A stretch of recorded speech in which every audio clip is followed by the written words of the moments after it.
Hi hello guys, welcome back to it's Gautami Somo vlogs. ఈ mini vlog వచ్చేసి Wednesday రోజు morning shoot చేసిందనమాట. ఇంకా వెన్స్డే ఆబ్వియస్లీ మా ఇంట్లో నాన్ వెజే ఉంటుందన్నమాట, ఫ్రైడే అండ్ వెన్స్డే యాజ్ యూజువల్గా. అండ్ ఎవరింట్లో అయినా యూజువల్గా సండేస్ అలా ట్యూస్డేస్ అలా ఉంటుంది నాన్ వెజ్ అంటే, బట్ మా ఇంట్లో అంత ఆపోజిట్ అనమాట, ఓన్లీ వెన్స్డే అండ్ ఫ్రైడే ఉంటుంది. సో అలా రీజన్ ఏంటి అనేది నేను లాస్ట్ వ్లాగ్స్లో చాలా వ్లాగ్స్లో మెన్షన్ చేశాను కదా, సో అదే అనమాట రీజన్. అండ్ ఇంక ఇక్కడ మొత్తం అన్నీ ప్రిపేర్ చేసి ఈ ప్రాసెస్ అంతా స్టార్ట్ చేస్తున్నాను. నార్మల్గా నేను ఎప్పుడు ఒకే ప్రాసెస్లోనే చేస్తూ ఉంటాను నాన్ వెజ్.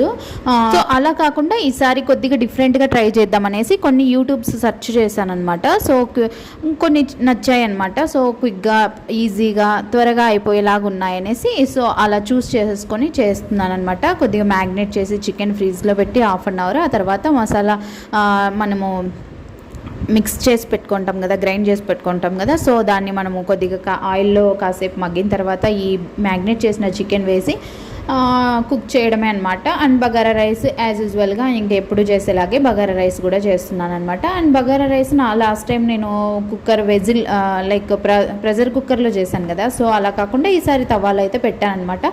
ఇంకా నేను ఆ స్టవ్ మీద పెట్టాను కదా, ఆ రెండు తవాలు నాకు లాస్ట్ టైం జిఆర్టీలో ఇచ్చారని చెప్పాను కదా, సో అవే అనమాట ఆ రెండు.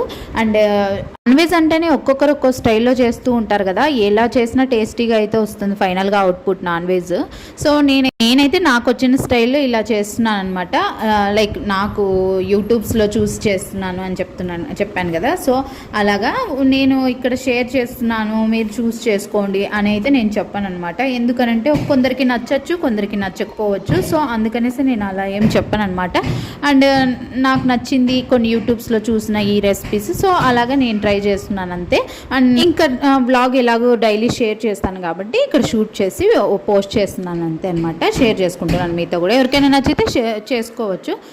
సో అదనమాట. అండ్ ఇంకా నార్మల్గా నేను కబాబ్ కూడా నార్మల్గా చేసుకునే దానికంటే కొద్దిగా డిఫరెంట్గా చేద్దామనేసి అయితే చేస్తున్నాను ఈరోజు కూడా. ఎందుకనంటే లైక్ నా నార్మల్గా అమ్మమ్మ ఎప్పుడు ఫుడ్ అండ్ ఫామ్ అనే ఛానల్ చూస్తూ ఉంటుంది అనమాట. అతని వ్లాగ్స్ న్యాచురల్గా మంచిగా చేస్తూ ఉంటాడు నీట్గా అనేసి. సో అలా ఆ టైంలో నేను ఒక కబాబ్ రెసిపీ చూశానమాట అమ్మమ్మ చూసేటప్పుడు. సో అలా చేస్తే బాగుంటుంది అనిపించి ఇంకొద్దిగా ఎక్కువ తెప్పించాను చికెన్ సొమ్ముతో. సో ఇంకా దానికి సంబంధించిన ఇంగ్రీడియంట్స్ ఎలా చేయాలి అదంతా ప్రాసెస్ అంతా నేను నోట్ చేసి పెట్టుకున్నాను అనమాట. మళ్ళీ మనం కుక్ చేసేటప్పుడు ఆ వీడియో ఆన్ చేసి ఎలా చేస్తారో అదంతా ఓపెన్ చేయడం, చూడడం, స్కిప్ చేయడం అదంతా చేయకోకుండా మళ్ళీ మనం నోట్ చేసి పెట్టేసుకుంటే ప్రాసెస్ ఈజీగా త్వరగా అయిపోతుంది అనేసి అలా చేసి పెట్టుకున్నాను అనమాట.